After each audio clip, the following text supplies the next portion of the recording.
Welcome to our fifth lecture on fluids and temperature.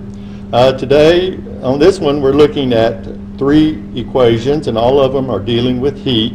The first one is mc delta T, where m is your mass. It can mean usually grams or kilograms. C is specific heat, and delta T is the temperature change in degrees Celsius.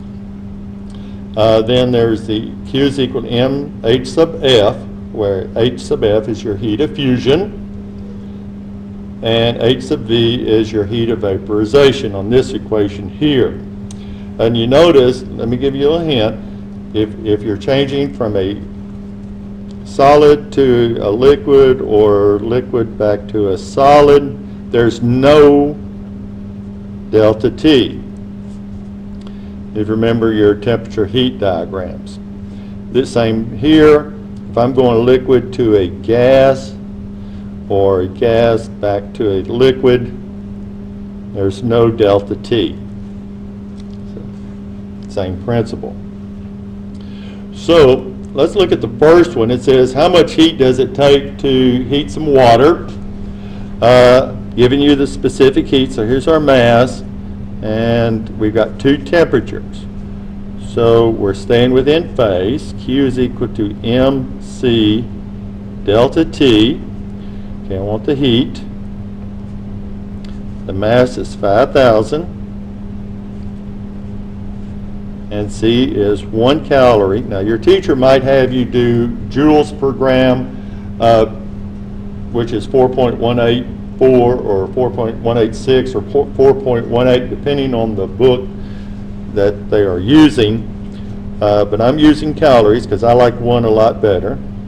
And the temperature change is, okay, just the difference in the two temperatures, and Q, okay, will be in calories, so that's our heat unit there.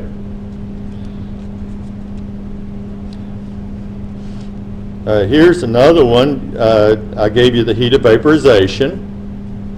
Now this is just for water, and this is H sub V. Don't make it HV, it's H sub V. So we're looking, is released, so the mass is 1 gram, and that's 540, and Q is in calories. Now your teacher, now you're probably thinking, do I need to use this? No. Remember that there's no temperature change here, so it's just extraneous. Here's another one. I gave you the heat of fusion. The solid, you're going to have to combine the two here, and I'm just going to get you started here because this is, so H sub F. But the thing is, you're probably thinking, well, we didn't give it, so there's no water, so we don't have to do this on there. So this is extraneous because we just needed to change a liquid from a liquid to a solid. So be careful on those. So I got 40 grams. Heat of fusion is 300 calories per gram, and my Q is in calories. Now, if you were given the melting point, then you would have to combine the two. This one right here, this example is a classic example. You will probably do it in the laboratory where we're heating up some metal, and we're going to pour it into some water at a certain temperature. And it gets to an equilibrium temperature, and you're trying to find the specific heat of the metal.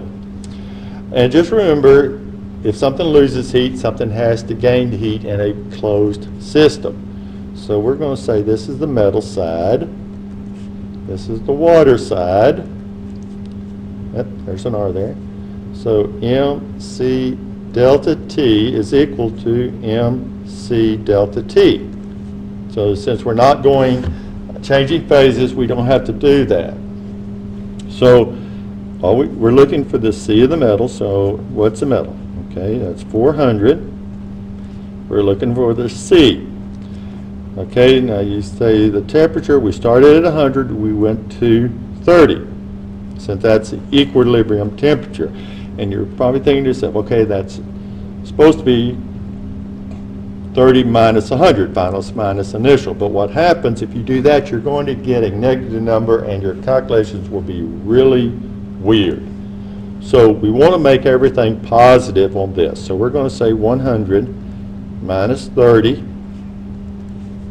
Okay, now we put it in 600 grams of water. Now remember, specific heat of water is 1 calorie per gram degree Celsius. And the water went 20 to 30, and there it is there. Now the C is with specific heat, calories per gram degree Celsius. So once you have this, then you can just do your calculations.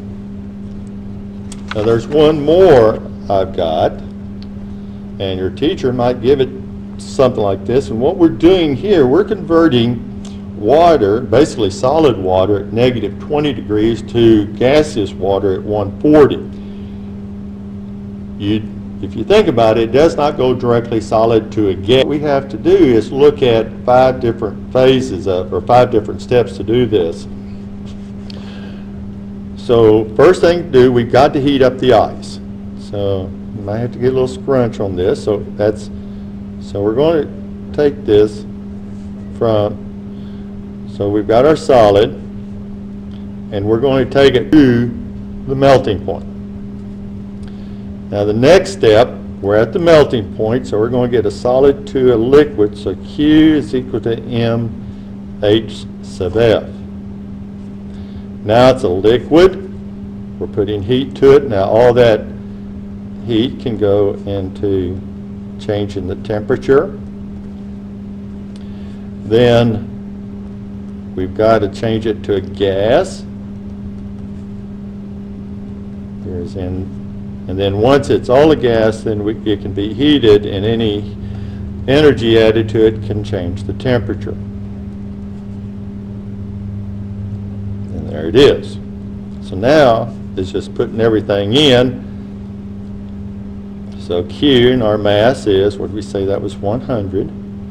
And the mass of the specific heat of the solid is 0.48. Okay, what is our temperature change? Let's see. Okay, we started out at negative 20, and we went up to 0, so that's 0 minus a negative 20, and you're going to get a number here. I'm just going to put a little squiggly line. Okay, so heat of fusion of water is 80. You're going to get another little number here. Now it becomes a liquid. That's 1.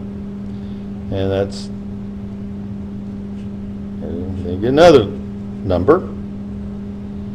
And here, it's 540. You get another number. And now it's a gas.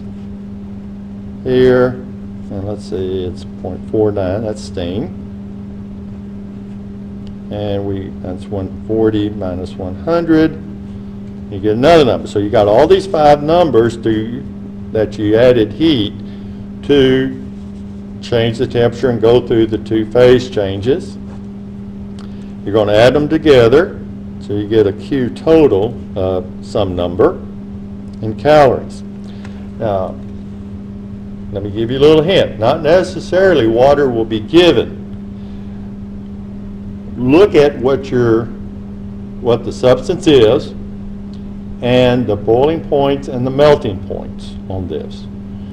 What will happen, if it's not water, it's not necessarily 0 and 100. So you're going to have to be careful in looking at this. So if, say for instance, the melting point was 10, so you'd have to go from negative 20 to 10 on this part here before you get it to the heat of fusion. And say for instance, the boiling point was 120, so you went from 10 to 120 right here, and then 140 to 120 here. So be careful on this one. This one is going from a solid to a gas. If you see a gas a high temperature running down to a lower temperature, you just do these steps in reverse order. But you're still looking for a total when it's all said and done. So be careful on this last one, and enjoy. Remember, if you have any questions, contact me or your instructor.